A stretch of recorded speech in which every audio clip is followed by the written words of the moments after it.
Assalamualaikum warahmatullahi wabarakatuh.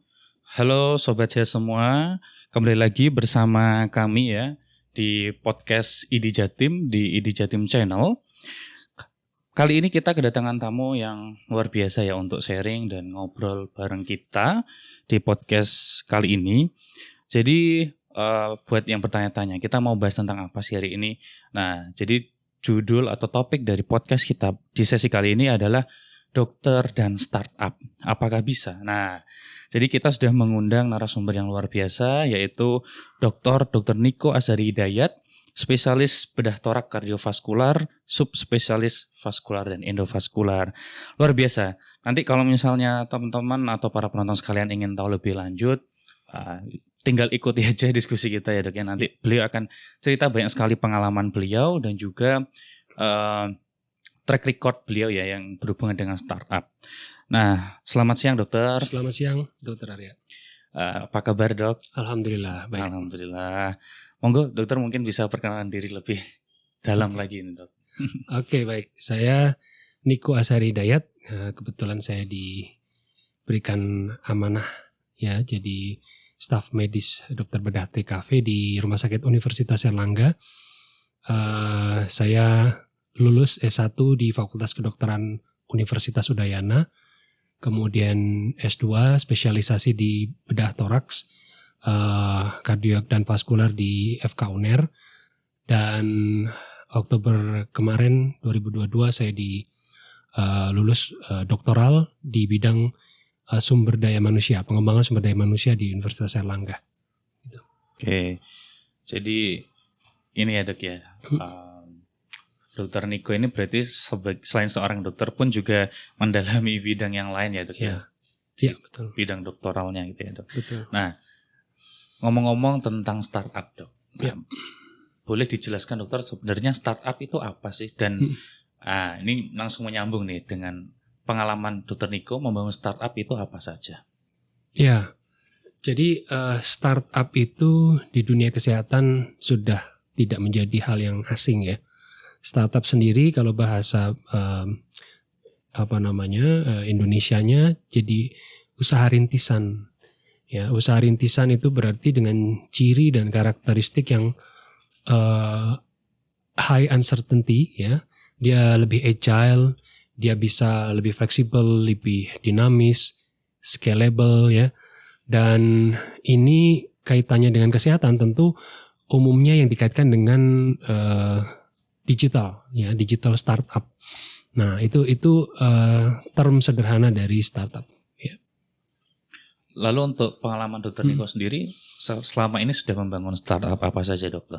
Ya, jadi kalau saya alhamdulillah karena peran saya diawali di Rumah Sakit Universitas Airlangga, saya sebagai dokter bedah toraks, kardiak dan vaskular yang pada tahun 2013 saya diberikan amanah untuk fellowship untuk vaskular dan endovaskular surgery di Utrecht, Netherlands. Saya pulang itu bawa suatu konsep vaskular Indonesia. Jadi itu yang pertama saya bangun dan saya mulai dari pertama sosial media. Kemudian saya wujudkan ada beberapa ya karena kaitannya di rumah sakit yang tempat saya bekerja sehari-hari itu ada pasien varises, saya bikin varises Indonesia. Saya ketemu pasien CKD ya, chronic kidney disease yang membutuhkan akses hemodialisis, saya bangun namanya Avicent Indonesia. Kemudian ada kaki diabetes, saya bangun kaki diabetes Indonesia. Jadi dari kesemua ini berada di dalam vaskular Indonesia. Kemudian saya juga karena saya dosen gitu ya, dosen di fakultas kedokteran juga fakultas teknologi ya di dua bidang itu. Kemudian akhirnya saya juga membangun riset group yang namanya riset group Digital Health yang kemudian muncul lagi namanya Vascular Science Club sebagai sebuah startup untuk mahasiswa. Dan itu chapternya ada di beberapa kota di Indonesia.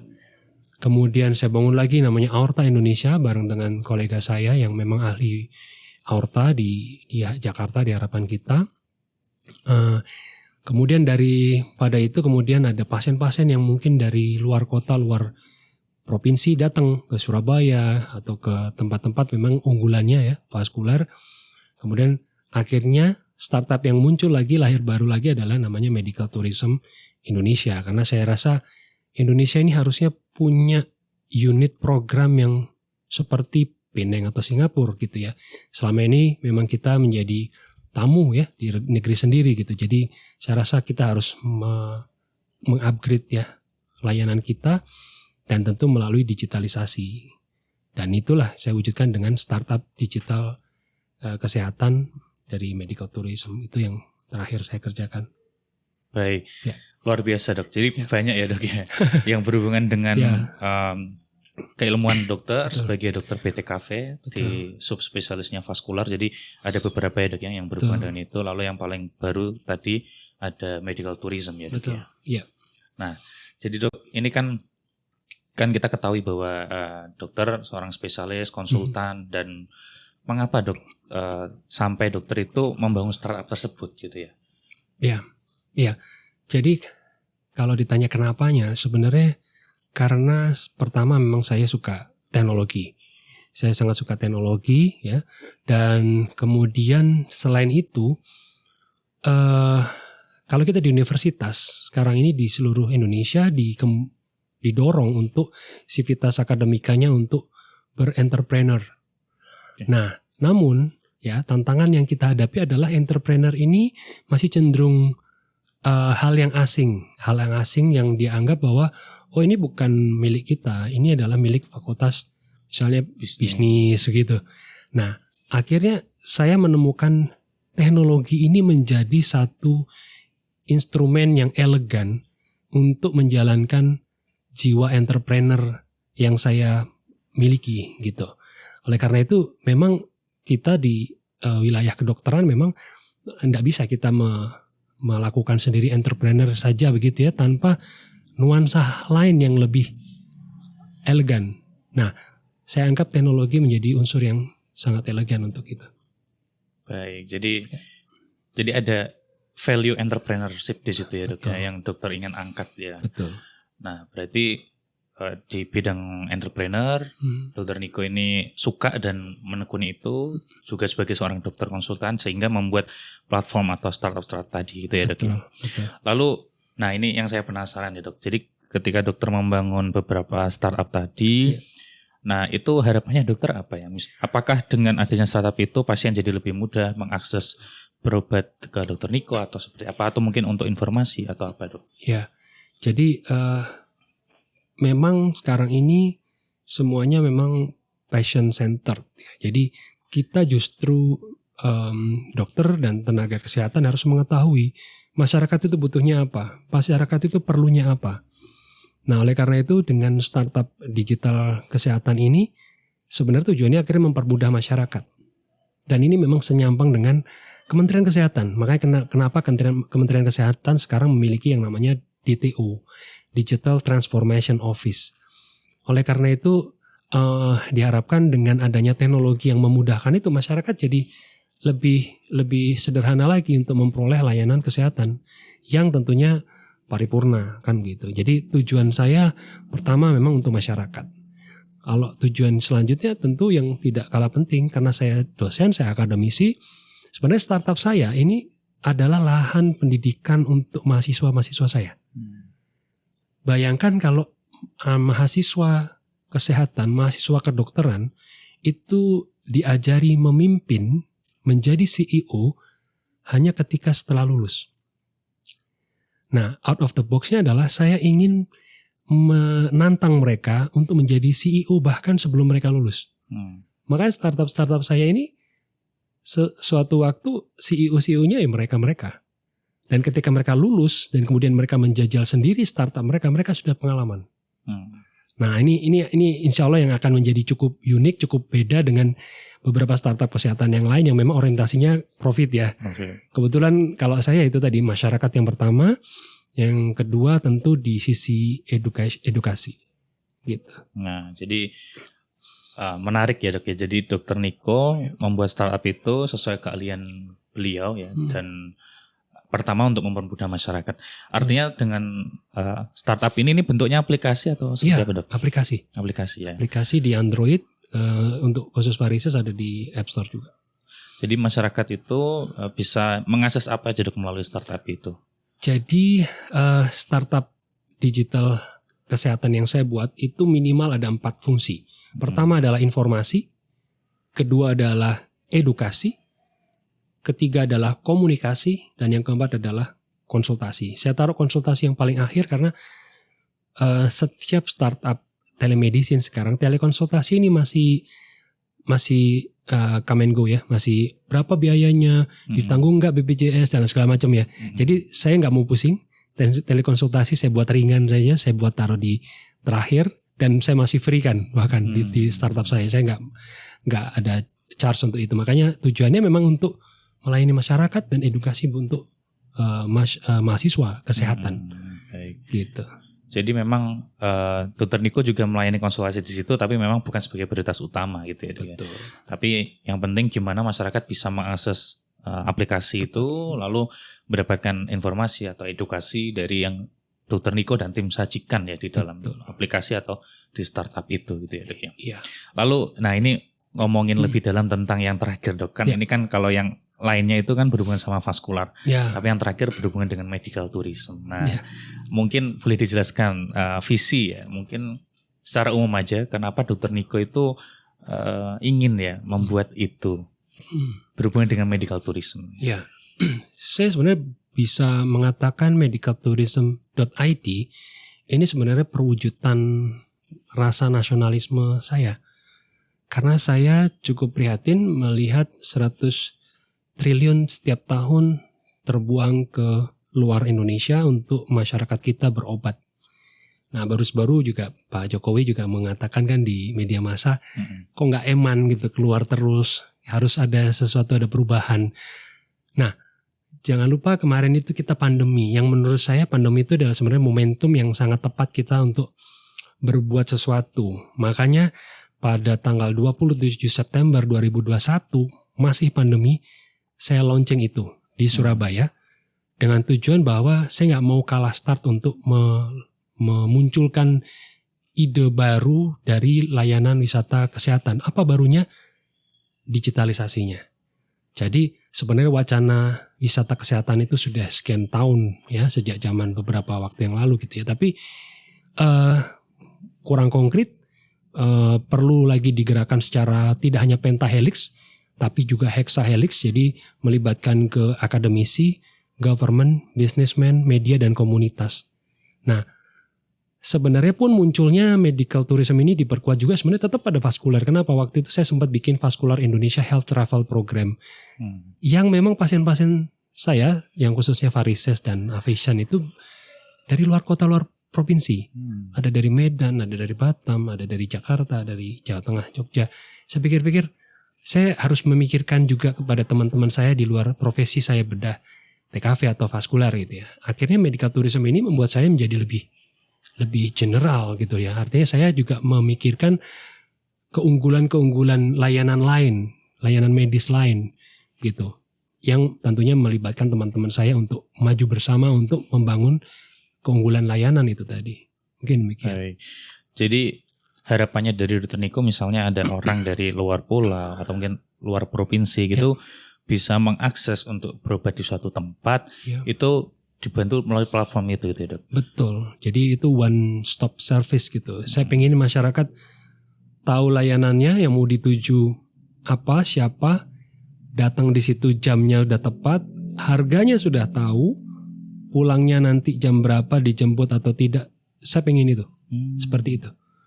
Gitu, dan saya rasa itu harusnya tidak sulit ya kalau kita memang terpadu antara sisi health dan hospitality, terpadu berkolaborasi gitu. Dan ini pasti melibatkan banyak aspek dan banyak bidang ya Dok ya, nggak cuma dokter dan pasien aja ya. Betul. Misalnya kayak dengan pemerintah gitu Dok. Betul, makanya tadi sebut salah satu pentahelixnya adalah government. Government. Dan itu cukup penting ya. Ya syukur alhamdulillah Kemenparekraf sudah menotifikasi kami di medicaltourism.id. Kemarin kita bikin sebuah hybrid webinar dan dibuka oleh Pak Sandi kebetulan, yang memang sangat getol dengan berobat di Indonesia saja gitu. Nah itu kita mensyukuri hal itulah gitu. Jadi dari visi besar itu ya Dok ya. Betul. Oke, nah ini mungkin buat para teman-teman terutama yang masih muda-muda seperti saya yang mungkin masih punya banyak peluang untuk mendalami keilmuan tertentu atau misal tertarik dengan startup. Nah ini mungkin banyak pertanyaan seperti ini dok. Dokter Niko sebagai seorang dokter, tadi juga beliau bilang, dokter mengatakan ya sebagai seorang pengajar juga, baik itu untuk mahasiswa FK atau mungkin mahasiswa di Fakultas Teknologi, Cipuner. Nah, padahal kan kedua hal ini ketika dilakukan bersama-sama kan sudah sangat sibuk ya dok ya. Tapi dokter Niko juga sangat aktif di bidang startup. Nah, bagaimana dokter membagi itu semua dok? Waktunya atau mungkin kesibukannya itu bagaimana dokter mengelola itu? Ya, jadi tanamkan bahwa setiap manusia, setiap orang, bahkan juga setiap dokter tentunya adalah seorang fighter sebenarnya. Fighter itu bukan untuk melawan penjajah lagi sebenarnya, tapi fighter terhadap diri kita sendiri untuk kita tidak hanya ingin berhenti di comfort zone saja atau di wilayah emas saja gitu ya, tapi sekali waktu kita juga melihat perunggu, perak atau wilayah bidang lain gitu ya. Makanya kenapa doktoral saya di bidang sumber daya manusia, karena saya intens juga dengan human resource, di mana human resource itu juga human resource kesehatan, termasuk juga startup ini kaitannya dengan teknologi. Sama seperti Samsung dulu, Nokia ya. Kalau Nokia kemudian tidak berkembang mengupgrade teknologinya, dokter pun juga akan tertinggal karena tidak mau melek terhadap teknologi. Makanya jangan tolak teknologi, sesusah apapun ya tetap harus dipelajari, karena saya punya teori bahwa sebenarnya apapun itu bisa kita usahakan, kita pelajari, kita tekuni ya. Kita tidak harus mengoprek gitu teknologi, tidak. Tapi kalau kita punya kemampuan mengkonsep ya sebuah platform startup, ya kita akan bisa merancang dan membuatnya jadi sebuah hal yang baik kan gitu. Jadi cara membaginya ya insya Allah kita bisa ya. Maksudnya sambil saya kebetulan operasi di jam tertentu, saya meeting dengan koneksi di jam lain gitu, kita bisa bagi waktu gitu. Baik, jadi apa ya dok? Kita nggak hanya intinya itu pada satu pekerjaan itu terpaku di situ aja ya dok. Kita bisa tetap belajar untuk mencoba hal yang lain. Apalagi kalau misalnya suka pada hal yang mengkonsep sesuatu gitu ya dok. Betul. Berarti kan tentu ya dengan segitu banyak startup yang dokter Niko kembangkan kan tidak sendirian ya dok ya. Dokter bekerja pasti punya tim. Di mana dokter Niko pasti sebagai motor utama ya untuk memanage mereka gitu ya dok ya. Nah, tadi dokter Niko sempat membahas bahwa pemerintah sudah menotis tentang digital startup di bidang kesehatan. Nah, ini mungkin buat para dokter Niko bisa memberi gambaran seperti apa peluang startup kesehatan itu di Indonesia untuk para dokter khususnya. Ya, saya justru punya bukannya optimisme ya, tapi saya punya keyakinan. Sebenarnya kalau startup kesehatan digital, memang harusnya dokter memiliki peran utama, dokter memiliki peran sentral. Saya sebut satu teknologi telemedicine saja. Beberapa pengembang telemedicine itu berlatar belakang beberapa disiplin ilmu. Satu dari kesehatan sendiri, seperti saya dokter gitu yang memang background akademisi. Satu lain hal yang lain ada dari bisnismen, dari ekonomi, ya. Nah, bayangkan kalau sebuah telemedicine itu yang mengembangkan murni seorang bisnismen, ekonomi. Dia tidak paham arti etika pemeriksaan ya pada pasien, etika interview yang harus menerangkan gestur pasien sedih, muka ya. Bagaimana pentingnya dokter untuk memegang peranan penting itu. Nah, ketika dokter memegang peranan penting pada telemedicine-nya, tentu kan terjaga. Jangan lupa ketika kita misalnya stase psikiatri misalnya. Psikiatri itu kita harus menulis dalam 2 lembar portfolio bolak-balik gesturnya, pasiennya, mimiknya, murungnya. Nggak bisa sekedar kita kemudian ketemu di video call, kemudian kita mengatakan bahwa kita mengatasi depresinya. Nggak bisa. Nah, hal itu dokter yang paham. Kalau dia orientasinya industri, ya dijual saja begitu, tapi kemudian mungkin investor, tapi kemudian tidak jalan karena sulit gitu, karena pasien itu masih memerlukan human touch, sentuhan seorang dokter, telinga seorang dokter, ya, empatinya seorang dokter. Makanya menurut saya pada teman-teman yang ingin mengembangkan startup kesehatan, jangan khawatir karena justru peran utama adalah di dokter. Dan pesan saya juga ketika teman-teman mungkin juga tertarik bergabung di platform, sebisa mungkin jangan memposisikan diri hanya sebagai employee, pegawai gitu ya. Dan apalagi yang saya sedih, dibayarnya rendah sekali gitu. Saya pikir mendingan gak usah dibayar sama sekali kali gitu. Daripada rendah gitu, artinya masuk ke dalam dunia industri sekali barang gitu. Jadi sebaiknya kita mengkonsep hal yang bernilai ya, yang baik gitu, yang elegan, yang layanan kita itu sepadan dengan hasil yang kita hasilkan ketika pasien sembuh gitu, misalnya gitu. Baik. Jadi karena dokter ini dari background keilmuan memahami aspek yang berhubungan dengan kesehatan ya, yang misalnya kayak tadi interaksi atau yang berhubungan dengan etik. Betul. Sehingga peluangnya pasti sangat besar ya buat para dokter. Ya, ini melanjutkan ini Dok, menurut pertanyaan sebelumnya. Berarti kan peluangnya besar, berarti dokter bisa memulai Dok. Nah, tipsnya seperti apa Dok untuk memulai membangun startup? Lalu mungkin step by step secara umum itu apa yang harus dokter lakukan?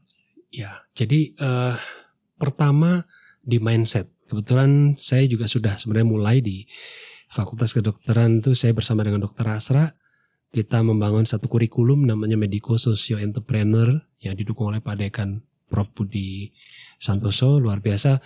Karena saya pikir dari mindset itu yang harus ditanamkan bahwa anak kedokteran butuh kolaborasi dengan bidang lain. Anak kedokteran harus kenal dengan anak dari teknologi, anak dari bisnis, dan lain-lain gitu. Jangan cuman satu bidang selesai gitu. Nah, kemudian tanamkan juga bahwa saya mau kenal dunia teknologi, dunia startup. Jangan enggak, saya belajar anatomi aja gitu.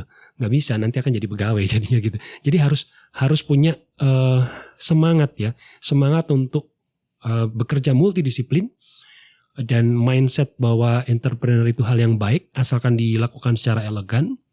Dan teknologi pun kalau kita mengembangkan dengan bagus, ya akan muncul terwujud teknologi yang elegan, yang etik ya, yang etis, yang baik dengan pelayanan kita untuk masyarakat nantinya gitu. Dan kemudian praktis. Nah, caranya seperti apa? Sama seperti kita pengen belajar mobil. Pertama tentu kita nggak bisa langsung duduk di kursi driver. Kita duduk di kursi belakang dulu. Kita lihat drivernya, oh belok ke kiri gini, haluannya begitu. Seminggu ke depan kita akan duduk di kursi samping driver. Oh begini top couplingnya begini, haluannya kanan kiri begitu. Baru kemudian ketika siap kita akan nyoba. Ngegas 1 meter, 2 meter. Seperti itu juga startup yang saya juga terapkan pada mahasiswa saya. Ikut dulu, gabung dulu. Gabung dulu di startup yang ada siapapun, termasuk startup yang saya bangun. Nanti lihat, kamu belajar jadi startup officer, kamu belajar jadi content creator, kamu belajar jadi digital marketer, kamu belajar dari research officer. Jadi di startup saya ada anak magang di 5 bidang setidaknya. Setelah itu ketika memang dia seneng, interest, kamu siap jadi junior chief operating officer. Siap, jalanin. Nah, jadi gitu latihannya begitu.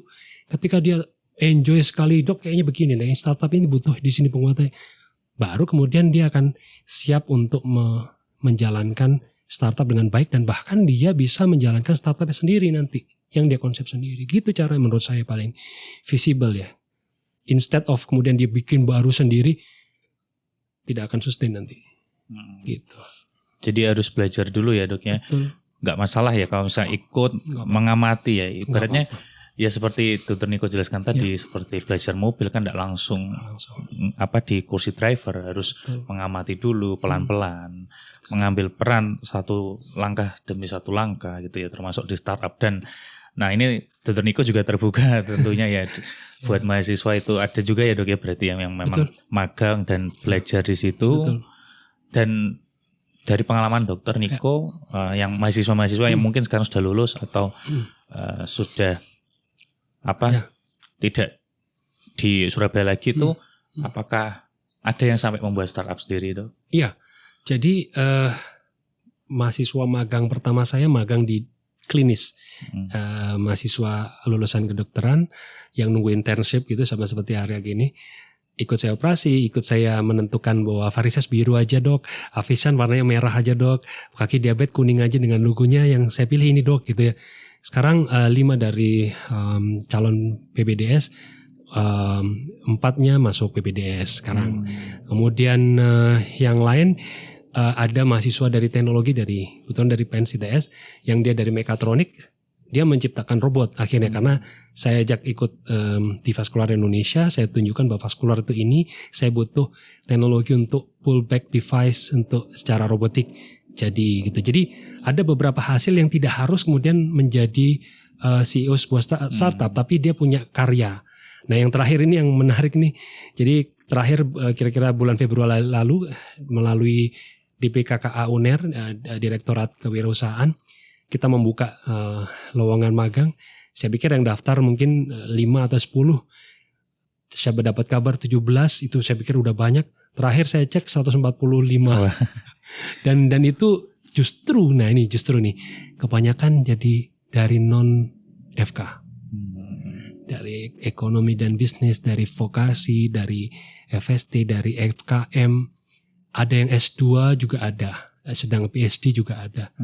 Jadi ini menarik. Saya harus karena memang ini sebuah startup ya. Jadi saya harus membagi-bagi peran-perannya dari person-person yang potensial ini menurut saya. Gitu. Kurang lebih begitu. Artinya ketika banyak yang interest di sini, artinya mereka melihat peluang ya dok ya. Di sini ini peluangnya cukup bagus gitu ya. Betul. Apalagi buat para dokter gitu kan yang memang punya ilmunya, paham masalah etika dan lain sebagainya. Jadi peluangnya besar juga.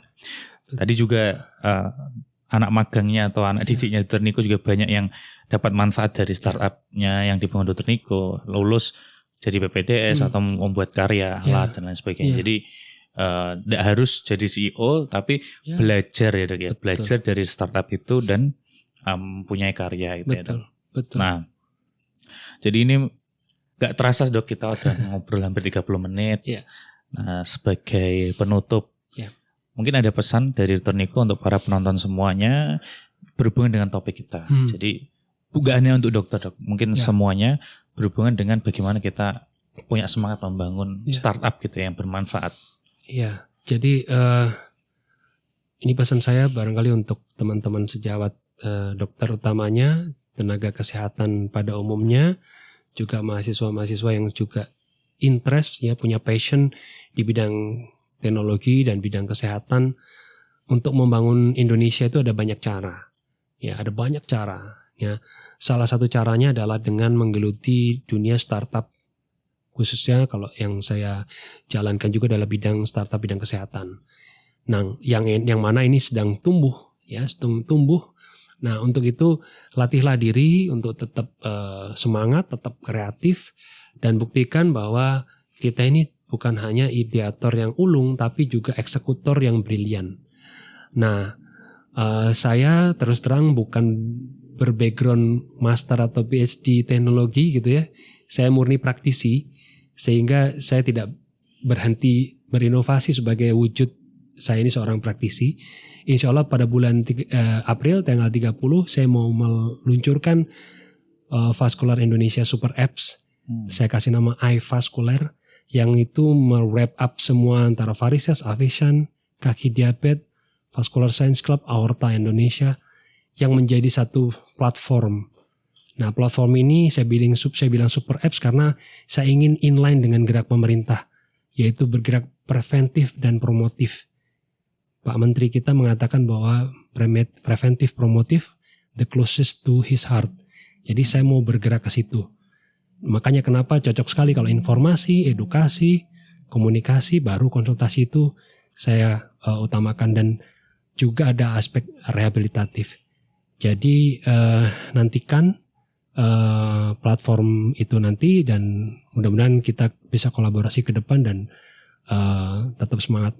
Terima kasih. Baik, terima kasih Dr. Niko atas ilmu yang sudah dibagikan.